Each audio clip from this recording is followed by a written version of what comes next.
2장 11절 12절 10절 11절입니다. 10절 11절 다 같이 함께 봉독하겠습니다. 시작. 천사가 무서워하지마. 보라 내가 온 백성에게 이제 큰 기쁨의 좋은 소식을 너희에게 전하리라.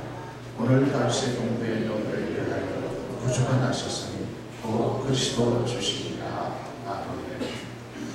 서로 축복하시기 바랍니다. 예수 안에서 잘 되고 있습니다.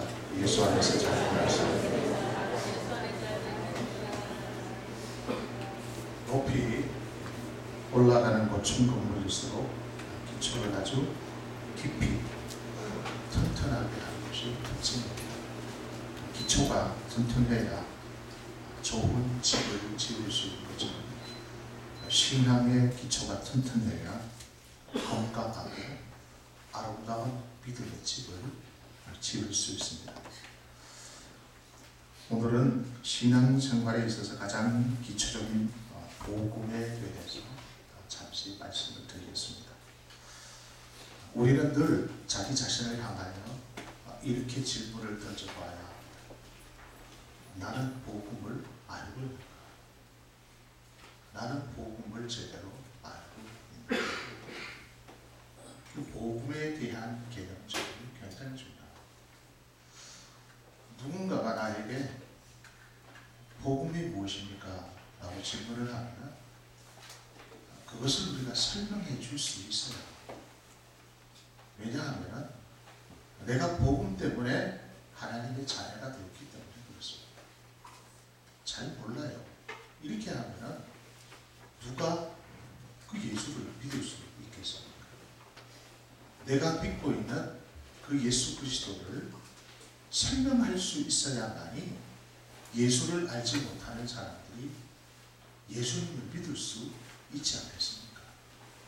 예수 믿으면 잘 됩니다. 예수 믿으면 하여튼 잘 풀립니다. 설득력이 없습니다. 왜냐하면 잘 풀리고 이 세상에서 행복하게 살기 위해서는 굳이 기독교를 선택할 필요가 없습니다. 다른 종교를 선택해도 잘 살 수 있습니다. 행복하게 살 수 있고 마음이 평안해질 수 있고 얼마든지 부자가 될 수 있으며 또한 다른 종교를 믿더라도 육체적 질병이 치유받는 역사가 일어납니다. 특히 남녀오란계교를 믿으면 잘 풀립니다. 그리고 굉장히 건강해질 수 있어요.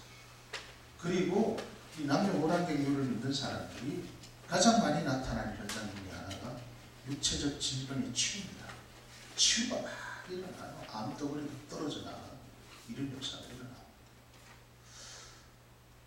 그것이 복음이라고 한다면 굳이 기독교에서 가르치는 복음 이걸 받아들이지 않아도 됩니다. 다른 종교와 비교해봐서 똑같다고 한다면 굳이 우리가 예수를 믿을 필요가 있겠습니까? 다른 종교를 선택해도 아무 상관이 없습니다. 그러나 우리 기독교에는 독특한 특징이 있습니다. 어떤 종교도 가질 수 없는 아주 독특한 특징이 있다는 거예요. 그것을 가지고 복음이라고 얘기하는 것입니다. 그래서 첫 번째 우리들이 정리해야 될 것이 뭐냐 하면 복음이 어떤 개념인가, 어떤 뜻을 가지고 있는가를 정리해야 된다는 거죠. 자다가도 벌떡 일어나면 그 복음에 대해서 우리가 설명해 줄 수 있어야 된다는 것입니다. 지금 나의 눈앞에서 지금 사람이 막 죽어가요. 지금 5분 후면 이 사람 죽습니다. 아니 1분 후면 죽습니다. 이 1분 안에 내가 믿고 있는 그 예수 그리스도, 내가 알고 있는 그 복음을 전해야 되지 않습니까? 사랑하는 사람이 죽어가는 그 현장에서. 그래서 단 1분 안에 설명해 줄 수 있는 그걸 정리하고 있어야 된다는 것이죠. 아무리 좋은 말이라 할지라도 그 말을 알고 사용하는 것과 그렇지 않는 것은 많은 차이가 있습니다. 복음이라고 하면은 한마디로 복된 소식, 기쁜 소식, 영어로 하면은 굿 뉴스입니다. 세상에서는 크고 작은 소식들이 있습니다. 좋은 소식도 있고 나쁜 소식도 있을 수 있어요. 지난 한 주 동안 여러분들은 좋은 소식을 들은 사람도 있을 것이고 나쁜 소식을 들은 사람도 있을 것입니다. 지금도 우리들에게 끊임없이 소식들이 들려오고 있지 않습니까? 신문은 매일 아침 저녁으로 신문은 우리들에게 소식을 전하고 있습니다. 일반 방송에서는 시간마다 뉴스를 전하고 있지 않습니까? 그런데 인류 역사 가운데 가장 좋은 소식, 가장 기쁜 소식, 이것보다 더 기쁜 소식이 없는 소식이 있는데 전무후무한 하나밖에 없는 기쁜 소식이 있다는 겁니다. 그걸 가지고 다 같이 따라합시다. 복음이라고 하는 것입니다. 이 세상에 하나밖에 없는 기쁜 소식, 하나밖에 없는 기쁜 소식, 이것보다 더 기쁜 소식이 없는 것입니다. 그것을 가지고 복음, 굿 뉴스, 좋은 소리, 좋은 소식이라고 말을 하는 것입니다. 오늘 본문에 보면은 천사가 목자들에게 약속한 것이 무엇입니까? 10절 말씀에 보니까 천사가 이르되 무서워하지 말라. 보라 내가 온 백성에게 미칠 큰 기쁨의 좋은 소식을 너희에게 전하노라. 큰 기쁨의 좋은 소식이라는 것은 완전히 차있는 기쁨의 좋은 소식이라는 겁니다. 더 이상 그 소식에 기쁨이 더할 수 없는, 이것보다 더 나은 소식이 없는, 단 하나밖에 없는 완전한 기쁨으로 가득 차 있는 소식을 너희에게 전한다. 그렇게 말씀하고 있습니다. 온 백성에게라는 것은 이 세상을 살아가는 모든 나라, 모든 민족, 모든 사람들에게 큰 기쁨의 좋은 소식이라는 것입니다. 모든 백성에게 미칠 가장 복된 큰 소식, 완전한 소식, 그 소식이 무엇입니까? 그 소식의 핵심이 무엇입니까? 11절에 보니까 오늘 다윗의 동네에 너희를 위하여 구주가 나셨으니 곧 그리스도 주시니라. 너희를 위하여 구주가 나셨으니 곧 그리스도 주시니라. 이게 복음의 내용입니다. 구주라는 것은 구원주, 구세주라는 뜻이 아닙니까? 그 구세주, 구원주가 누구라는 것입니까? 그리스도 주, 예수 그리스도를 말하는 것입니다.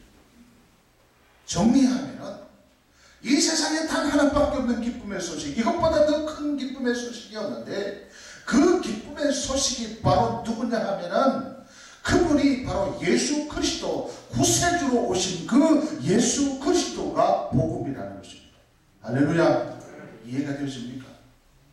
예수님이 이 땅 가운데 오셨다, 이것이 복음이라는 겁니다. 아이가 없는 집안에 어느 날 갑자기 아이가 태어나면 기쁜 소식이 될 수 있어요. 야, 아이가 없다가 결혼을 해도 수십 년이 지났는데 아이가 없다가 아이가 딱 생겨나면 얼마나 기쁜 소식이겠습니까?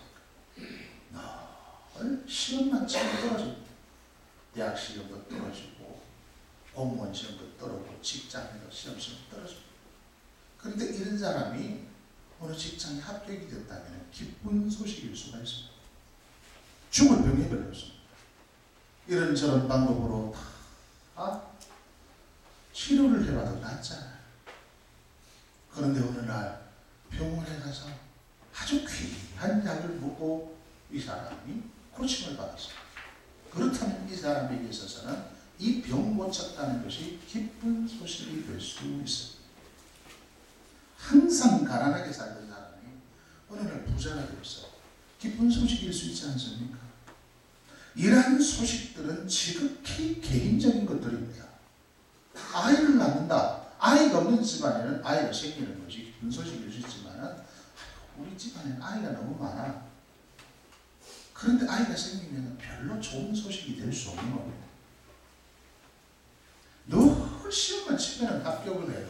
이 사람이 합격한 것은 이거는 일반 소식이지 기쁜 소식이 아닙니다. 상식적인 소식인 것이죠. 건강한 사람에게는 아픈 사람의 마음을 알지 못해요. 질병에서 나았다. 이 기쁨, 이 감격을 잘 이해하지 못합니다. 왜? 늘 건강하기 때문에 그렇습니다. 늘 부유하기 풍요하게 사는 사람들은 가난한 사람들의 심정을 알지 못해요. 아이들에게 옛날 이야기하면은 얘기하지 않습니까? 빵 사 먹지요, 라면 끓여 먹지요, 그렇게 얘기하지 않습니까? 빵이 어디 있습니까? 라면이 어디 있습니까? 오늘 한 끼 먹을 양식 보리밥도 없는데, 그때 그 사정을 지금 아이들이 어떻게 알 수 있겠어요? 지금 전기불에 사는 아이들이 옛날 여러분들이 어릴 적에 호롱불을 켜놓고 산 그 삶을 기억하겠습니까? 어떤 사람에게는 좋은 소식이 될 수 있지만 다른 사람들에게는 평범한 소식이 될 수 있다는 것이죠. 그러나 모든 사람들에게 좋은 소식이 될 수 있는 것이 있어야 합니다. 어떤 사람, 어떤 민족, 어떤 부류의 사람이 들어도 기쁜 소식이 될 수 있는 것이 있어야 되는 것입니다. 남녀노소 빈부격차에 상관없이 모든 사람들이 그 소리를 들었을 때, 이야, 이것이 내 인생 가운데 가장 좋은 소식이구나, 가장 기쁜 소식이구나 라고 감탄할 수 있는 그 한 가지 소식이 있어야 된다는 것. 그것이 바로 복음입니다. 인류 역사 가운데 인간들이 늘 사모하고 기다려왔던 것이 바로 무엇입니까? 두 가지 문제입니다. 다 같이 따라하겠습니다. 죄와 죽음. 높은 소리로 죄와 죽음. 죄와 죽음의 문제입니다. 모든 종교가 죄 문제를 해결하려고 몸부림치고 있습니다. 어떻게 하면은 우리 인간들이 지금 저지르고 있는 이 죄 문제를 해결할 수 있겠는가? 지긋지긋하지 않습니까? 이 죄. 죄는요, 아이들한테 가르쳐주지 않으라도 습득해서. 왜냐하면 아담의 피를 물러받은 모든 인간들은 타락했기 때문에 죄는 안 가르쳐줘도 죄를 짓게 되어 있습니다. 죄를 가르쳐주는 것이 있습니까? 죄를 잘 짓는 방법, 죄를 더 교묘하게 짓는 방법, 학원이 있습니까? 이상하게 아이들이 자라나면 거짓말을 하게 되고 자꾸 불순종하게 되고 죄를 짓습니다. 왜냐하면 우리 깊은 내면 속에는 죄의 뿌리가 있기 때문에 그렇습니다. 죄의 본성이 있기 때문에 그렇습니다. 그래서 인간들은 이 죄 문제를 해결하기 위해서 종교를 만들고 도를 닦아보고 어떤 철학과 어떤 이론 이런 것들을 만들어서 끊임없이 이 죄 문제를 해결하려고 노력하고 있습니다. 그리고 죽음이 오죠. 왜 사람이 죽어야 하는가? 영원히 살 수는 없는가? 성경은 우리에게 이렇게 말씀합니다. 죄의 싹슨 사는 모든 사람이 죄를 범하였음에 하나님의 영광에 이르지 못하더니 그렇게 선언하고 있습니다. 그러니까 죄를 짓게 되면 결국에는 그 결과가 무엇입니까? 사망입니다. 그래서 우리 인생에 있어서 왕노릇하는 것이 무엇인가 하면요, 돈이 아닙니다. 명예가 아니고 권력이 아닙니다. 우리 인간에게 있어서 왕은 누구냐? 죽음입니다. 그래서 죽음 앞에 모든 인간이 다 벌벌 떨고 있지 않습니까? 아무리 건강한 사람이라 할지라도 당신 죽습니다 하면은 그때부터 낙심이 찾아오기 시작합니다. 당신은 죽습니다. 그래서 죽음 앞에 장사는 없습니다. 다 죽습니다. 그래서 우리 인간들은 무엇을 기대하고 있는가 하면 이 죄 문제와 이 죽음의 문제, 이 죽음과 이 죄 문제를 해결할 수 있는 방법은 없는가? 우리 인간들이 기다리고 있었던 것이죠. 바로 우리를 구원하시기 위해서 오신 그 예수님께서 이 두 가지 문제를 해결하셨다는 사실입니다. 할렐루야. 그게 기쁨의 소식이 아닐까요? 죄 문제가 해결되었는데, 죽음의 문제가 해결되었는데, 이스라엘 백성들이 장학계나 사목에 있었던 자가 있었다면 그들은 여호와 날이 오면 메시아가 올 것이다.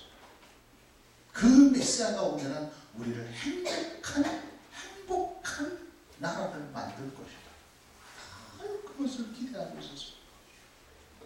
메시아가 오시면 우리는 행복할 것이다.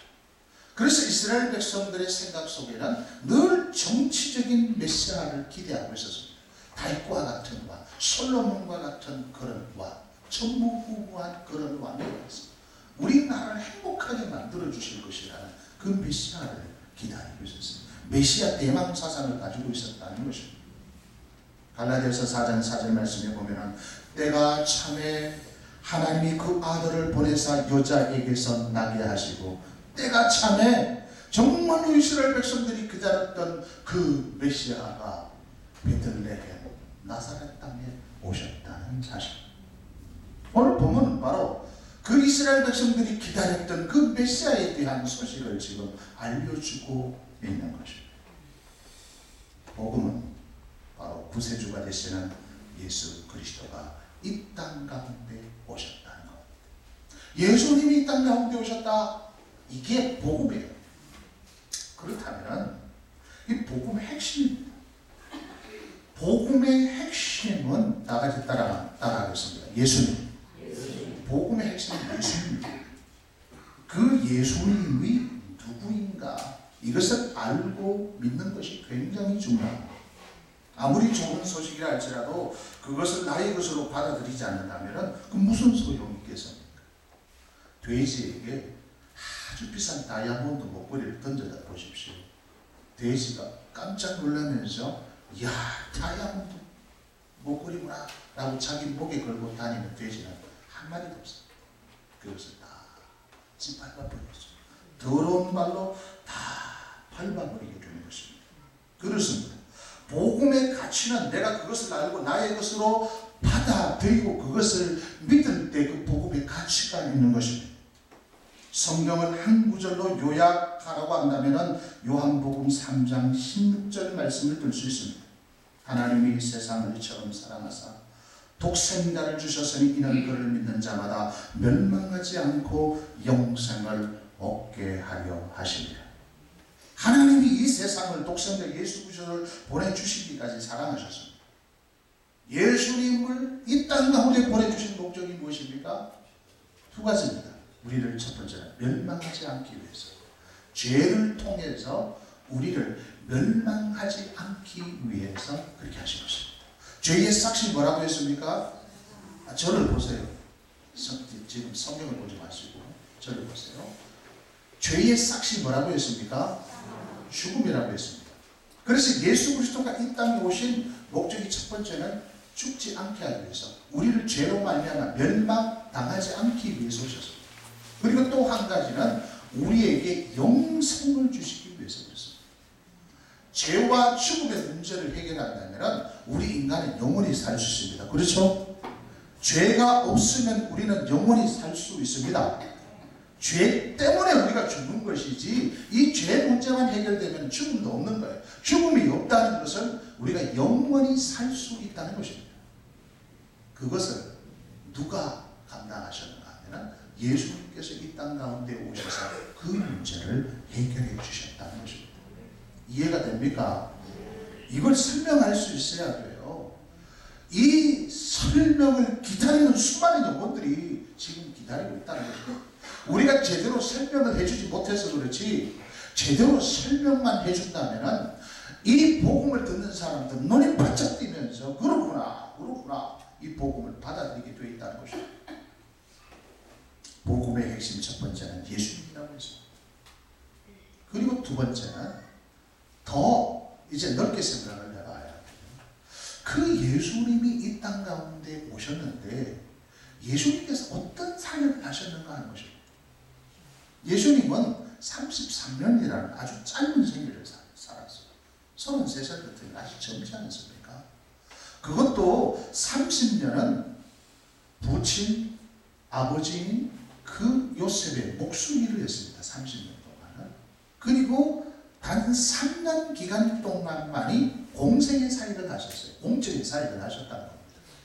그래서 그 3년 동안 예수님께서 하신 사역의 클라이막스, 어떤 사람은 뭐 예수님은 많은 병자들도 고치고 설교도 많이 하시고 또 그리고 귀신도 쫓아내고 능력도 행하시고 가난한 자, 뭐 고아, 가부 이런 병든 자들, 어떤 장녀들, 세리들 이런 사람들과 늘 함께했다. 뭐 나눔과 희생의 삶을 살았다. 물론 예수님의 그 사역 가운데 3년 사역 가운데 그런 사역들이 있었습니다. 가르치고 또 그리고 전파하고 치유하고 이런 사역들을 감당하셨어요. 그러나 그것들은 다 부차적인 것들. 예수님께서 이 땅 가운데 오셔서 가장 결정적인 사역을 하신 것이 무엇인가 하면 다 같이 따라하겠습니다. 십자가. 더 큰 소리로 십자가. 그래서 복음의 핵심은 예수님인데, 예수님이 이 땅 가운데 오셔서 결정적으로 한 사역, 핵심 사역이 무엇인가? 십자가라는 겁니다. 그래서 복음이라고 하면은 예수님이 생각이 나야 되고, 예수님 하면은 뭐가 떠올라야 되는가 하면 십자가가 떠올라야 돼요. 십자가에도 두 가지 모습이 있습니다. 다 같이 따라하겠습니다. 죽음, 부활. 이 두 가지를 떠올라야 돼요. 아, 십자가라고 하면은 죽음이구나. 첫 번째. 십자가는 아름다운 것이 아닙니다. 지금은 십자가를 아름답게 그렇게 꾸며놓았고, 그래서 우리가 목걸이도 하고 반지도 하고 이렇게 표식으로 사용하지만은 십자가는 아름다운 것이 아닙니다. 십자가는 저주의 상징. 십자가 체험이라고 하면 극악부도한 죄인이 죽는 사형 형틀이었습니다. 그래서 로마 사회에서 십자가에 죽었다 하면요, 아, 그 사람은 진짜 큰 죄인이었구나. 그리고 레위기서에 보면은 유대인들에게 있어서 십자가에 달려, 나무에 달려 죽는 사람은요, 저주받을 자라고 생각했어요. 그래서 유대인들이 예수님이 십자가의 형틀에 죽었기 때문에 저주받아서 죽었다고 지금도 생각을 하고 있지 않습니까? 그 사람은 메시아가 아니라는 것이죠. 십자가 위에서 예수님께서 죽으셨다. 사람들은요, 어린 아이든 어른이든 건강하든 건강하지 않든 시간에 모두 다 죽습니다. 그렇죠? 이 세상에 단 한 가지 진실이 있다면, 진리가 있다면 모든 사람은 다 죽는다는 것입니다. 이 한 가지만 사람들은 다 알고 있습니다. 나는 안 죽어. 아닙니다. 죽습니다. 서로 이렇게 얘기해요. 당신은 죽습니다. 이야기해 보십시오. 기분 나쁘진 않은 사실입니다. 죽습니다. 그런데 예수님께서도 이 땅 가운데 오셔서 죽으셨어요. 33살에. 그런데 어디서 죽으셨는가 하면 편안한 침대에서 돌아가시지 않아요. 제자리에 걷던 기도와 찬송 소리에 붙였어요. 아름다운 유언을 남기면서 돌아가신 것이 아니라 예수님께서는 모든 사람들이 배신을 다 당한 홀로 버림을 당한 채 어디서? 십자가를 위해서 외롭게 돌아가셨습니다. 그래서 이 십자가는 바로 두 가지 의미가 있다고 말씀드렸어요. 아, 예수님께서 십자가에 돌아가셨어요. 그럼 왜 돌아가셨는가 하는 것입니다. 왜 예수님께서 그것도 저주의 형틀인 극악무도한 죄인이 죽어야 할 그 형틀 십자가 위에서 왜 죽으셨는가 하는 것입니다. 예수님께서 극악무도한 죄인입니까? 그분이 꼭 십자가 형태로 죽어야 됩니까? 그분의 3년 사역을 돌아보게 되면 죽어야 할 마땅한 이유가 하나도 없습니다. 그분이 무슨 물건을 훔쳐다든지 아니면 사람들을 어떻게 이렇게 동원을 해가지고 어떤 나라에 어떤 반역을 했다든지 큰 죄를 지었다든지 그러면은 이해가 될 텐데 우리 예수님은 그렇게 하신 적이 한 번도 없으셨어요. 그분이 제자들을 이용해서 무슨 재산을 착복한다든지 어디서 뭐 거대한 땅을 투자했다든지 그렇게 하면 이해가 되지만은 그분은요 머리 둘 곳조차 없으셨던 아주 청빈한 삶을 사셨던 분이셨어요. 예수님에게는 자기 것이라고는 하나도 없었어요. 하나도 없었어요. 자기 것이라고 하고 있는 건 두 가지가 있었어요. 십자가에서. 자기 거듭, 더덕한 거듭과 생명. 그 거듭도요, 로마 병정들이 제비뽑기에서 다 가져가 버렸습니다. 벌거벗은 상태에 있었어요. 이제 예수님에게는 단 한 가지 자기 생명밖에 없었어요. 그것도 예수님은 자기 자신을 위해서 그 생명을 연장하지 않았습니다. 그 생명마저도 누구를 위해서? 우리를 위해서 다 버렸었던 그런 분이셨습니다. 그런 분이 왜 십자가에 그렇게 비참하게 죽으셔야 돼요? 이건 무슨 분명한 이유가 있는 것입니다. 왜 하나님께서 독생자 예수 그리스도를 이 땅 가운데 보내주셔서 왜 이런 방법으로 예수님을 죽게 하셨는가 하는 것입니다. 왜 비참하게 그분을, 왜 그렇게 착하게 사셨던 그분을 왜 그렇게 비참하게 죽이셨나 하는 것입니다. 이건 성경을 통해서 풀 수밖에 없는 것이죠. 그래서 구약으로 돌아가게 되면 구약에는 항상 이스라엘 백성들이 하나님 앞에 나갈 때 희생제사를 드렸습니다. 누군가를 죽여야 돼요. 대신 죽여야 됩니다. 대속물이 있어요. 우리가 지은 죄를 이 동물에게, 짐승에게 정말을 시켜야 되는 것입니다. 그래서 번제를 드릴 때 어린 양에게 늘 제사장이 손을 얹었습니다. 그건 뭐냐면 우리의 죄를, 나의 죄를 정갈시키는 행위였어요. 그래서 그 행위를 정갈시킨 다음에 그 어린 양을 어떻게 합니까? 목을 쳐서 피를 다 쏟아버리고 모든 내장, 모든 몸 전체를 다 불살라서 태워버린 것입니다. 그때 하나님께서는 그 죄를 받으셨다는 것이죠. 이걸 수천 년 동안 이스라엘 백성들이 해나가고 있었어요. 그 누구를 의미하는 것입니까? 바로 예수 그리스도. 어린 양 되신 예수 그리스도가 이 땅 가운데 오셔서 우리의 번제물이 될 것이다. 번제물이 될 것이다. 수천 년 동안 이스라엘 백성들이 그 행위를 했다는 겁니다. 그 실체가 예수님이라는 것이죠. 그러나 안타깝게도 예수 그리스도가 이 땅 가운데 어린 양으로 오셔가지고 도살장에 끌려가는 짐승처럼 그분이 십자가 위에서 물과 쌀을 쏟아부으시면서 하나밖에 없는 그 생명까지도 아까워하지 않으시고 우리를 위해서 희생하신 어린 양의 그 모습을 보고도 이스라엘 백성들이 깨닫지 못했다는 것입니다. 로마서 5장 8절에 보면은 우리가 아직 죄인 되었을 때에 그리스도께서 우리를 위하여 죽으심으로 하나님께서 우리에 대한 자기의 사랑을 확정하셨느니라. 그렇게 그리스도께서 우리를 위해서 죽으셨다는 것입니다. 자기 자신을 위해서 살다가 자기 자신을 위해서 죽은 것이 아니라 우리를 위하여 죽으셨다고 말씀합니다. 그렇다면 우리가 이해가 되어지죠. 아, 예수님의 죽음은 그냥 우리가 일반적으로 살다가 죽는 자연사가 아니구나. 이것은 분명히 누구를 대신해서 죽었구나 하는 것이 이해가 되어지는 것입니다. 자연사를 한다면 33살 너무 아깝지 않습니까? 오래 사시다가 죽으셔야 되죠. 더 큰 살인, 많은 살인을 하시다가 죽으셔야 되죠.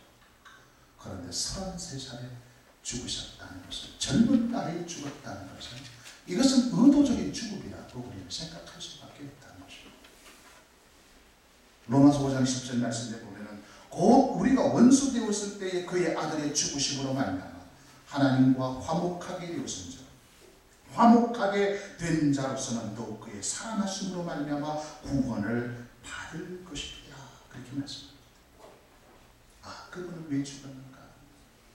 바로 하나님과 우리 인간 사이를 화목하기 위해서 그렇게 하신 겁니다. 구약의 제사 가운데요 화목 제사가 있습니다. 화목 제사, 화목제라는 것이 있습니다.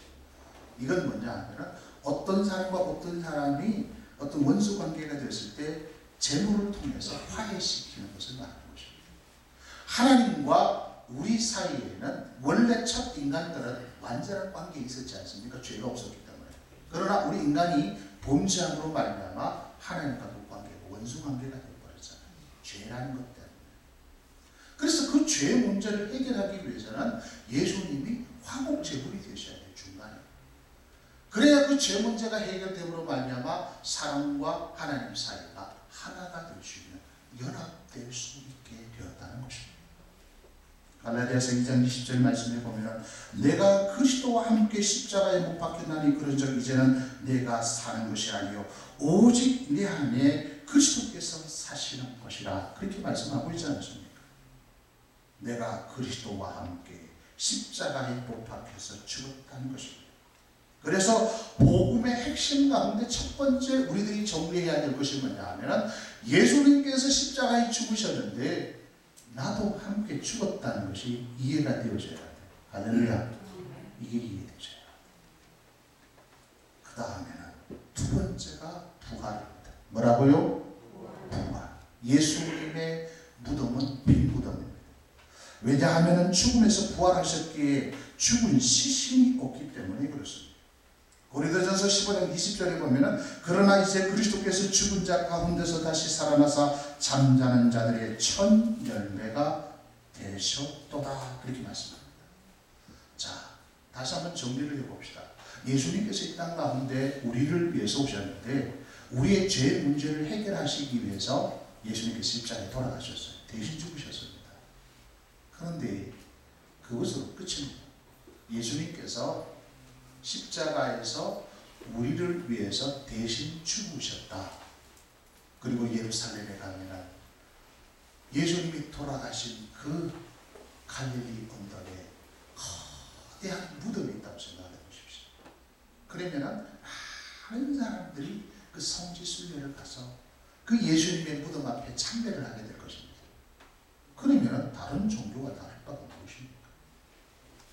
한 의인이 이 세상에 태어나서 진짜 착하고 선하게 살다가 그 사람이 죽었다. 그렇지 겁니다. 거기는 아무 생명의 역사가 없어. 그런데 예수님은요, 죽은 지 3일 만에 다시 살아날 버렸어요. 이 사망에서, 죽음에서 어떻게 해요? 부활로 생명으로 살아날 버렸다는 것입니다. 이게 기독교의 아주 놀라운 특징인 것입니다. 그래서 기독교를 가지고 부활의 종교라고 얘기를 하는 것입니다. 부활이 있기 때문에 우리는 새롭게 살아난 것입니다. 로마서 6장 5절에 보면은 만일 우리가 그의 죽으심과 같은 모양으로 연합한 자가 되었으면 또한 그의 부활과 같은 모양으로 연합한 자도 되리라. 우리가 예수 그리스도와 함께 십자가에 못 박혀 죽었다면 예수 그리스도와 함께 우리가 다시 부활했다는 사실, 이 말씀이 이해되어져야 돼요. 이 말씀은 예수님이 십자가에서 죽으실 때 우리가 연합되어서 함께 죽었습니다. 그때 죽은 나는 바로 옛 자아를 말하는 것이죠. 죄인으로 죽은 것입니다. 죄로 더럽혀진 나 자신을 말하는 것이죠. 죄인된 나 자신이 십자가 위에서 예수님과 함께 죽은 것입니다.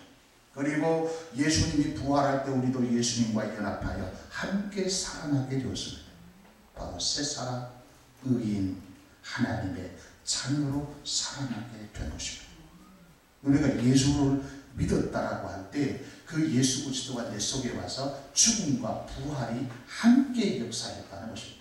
그래서 예수를 딱 믿게 되면은 나의 죄된 옛 자아는 십자가에 죽은 것입니다. 그리고 내가 예수 그리스도와 함께 부활할 때 내가 새 사람으로 부활한 것입니다. 새 사람으로 부활했기 때문에 우리에게는 영생, 예수의 생명이 주어졌기 때문에 우리는 죽어도 살아나고 살아서 믿으면 영원히 죽지 아니한 영화체가 된 것입니다. 할렐루야. 이게 복음이에요. 복음. 그래서 고린도후서 5장 17절 말씀에 보면 그런즉 누구든지 그리스도 안에 있으면 새로운 피조물이라 이전 것은 지나갔으니 보라 새 것이 되었도다. 그래서 이 비밀을, 이 복음의 비밀을 나의 것으로 받아들일 때 나의 복음이 되는 것입니다. 복음을 지식적으로 정리했다고 해서 복음의 사람이 되는 것이 아닙니다. 나의 복음이 되어야 하는 것이죠. 다른 사람에게도 기쁨의 좋은 소식이 되어야 하지만 특별히 나에게 기쁨의 좋은 소식이 되어야 합니다.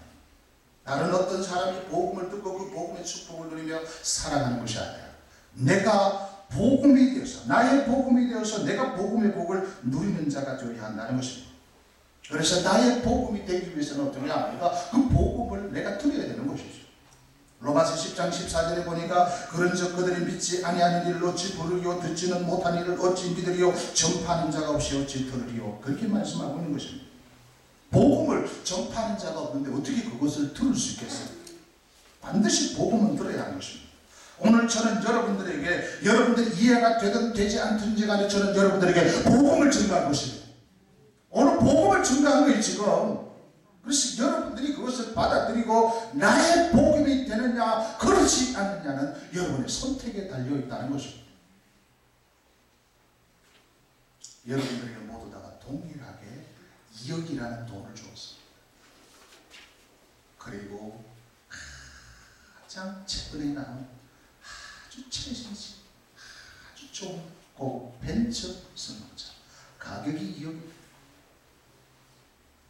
세일즈맨이 나와가지고 그 자동차에 대해서 쫙 설명을 하고 이 차는 얼마나 좋은지 몰라요. 시트가 완전히 쏘가지고 되어 있습니다. 이 차는 여름에는 시원한 냉방이 나오고 겨울에는 따뜻한 큰 스님이 나와서 마치 안방과 같습니다. 모든 짓을 센스로 다 되어 있습니다. 후방에도 센스가 있고 옆에도 센스가 있고 얼마나 좋은지 모릅니다. 쭉 설명을 했습니다. 그런데 그 벤츠를 자기 것으로 삼기 위해서는 내게 준 그 2억을 지불하고 나의 자동차가 될 때 그 자동차가 내 자동차가 되는 것입니다. 복음도 마찬가지입니다. 복음을 쭉 설명을 했습니다. 모든 사람들에게 다 열려져 있는 복음이에요. 그런데 그 복음을 나의 복음으로 받아들이는 사람이 있는 반면에 무슨 예수는 나를 위해서 죽었어. 2000년 전에 죽은 그 예수와 나와 무슨 상관이 있어. 그 예수와 나와는 피한다고 시작했어. 그 예수 그리스도가 부활했다는 사실을 나는 과학적으로 받아들일 수가 없어. 어떻게 예수가 부활했는데 내가 부활했단 말인가? 그렇게 의심하고 그것을 받아들이지 않으면 나와 아무런 상관이 없는 것이 되는 것입니다. 그렇구나. 예수님께서 나를 위해서 이 땅 가운데 오셔서 내 대신해서 내가 죽어야 되는데 그 예수님께서 십자가에 높이 달리셔 나를 위해서 죽으셨구나. 그렇구나. 예수 그리스도가 부활하셨을 때 나도 함께 부활했구나. 그렇지. 그래서 그것을 믿을 때 로마서 1장 17절에 있는 말씀처럼 복음에는 하나님의 의가 나타나서 믿음으로 믿음에 이르게 하나니 기록된 바 오직 의인은 믿음으로 말미암아 살리라 함과 같으리라. 그렇구나. 내가 그 복음을 믿으니까 내게 이런 축복이 임했구나. 그때 내 속에 예수 그리스도의 생명의 역사가 일어나기 시작하는 것입니다. 그래서 지금 당장 죽는다 할지라도 내 속에 이미 예수 그리스도의 그 영원한 생명이 들어와 있기 때문에 지금 당장 죽는다 할지라도 나는 하나님의 품에 안길 수 있구나라고 고백하게 되는 것입니다. 아직도 우리 주변에 많은 그리스도인들이 복음에 대하여 이해하지 못하고 구원의 확신도 없는 상태로 신앙생활하는 자들이 얼마나 많이 있는지 모릅니다. 여러분들은 지금 당장 죽는다 할지라도 천국에 들어갈 확신이 있습니까? 큰 소리를 대답하세요. 천국에 들어갈 확신이 있습니까? 네. 아직도 민가 긴가. 이 복음을 제대로 정리하지 않으면 여러분들이 수십 년 신앙생활을 해도 주님과는 아무 상관 없습니다. 내가 이렇게 많은 헌금을 했는데요. 내가 이렇게 열심히 선행을 베풀었는데요. 내가 착하게 살았는데요. 아무 상관이 없습니다. 복음과 관계없다는 것입니다. 내가 복음 안에 들어갈 때 의미가 있는 것입니다. 사랑하는 여러분, 다시 한번 여러분 속에 복음이 들어가 있는가를 확인하시기를 바랍니다. 복음을 다시 정리하여 복음의 축복을 누리며 늘 살아가는 여러분 되시기를 예수 그리스도의 이름으로 축복합니다. 기도하겠습니다. 하나님 아버지, 오늘 이 짧은 시간에 복음에 대해서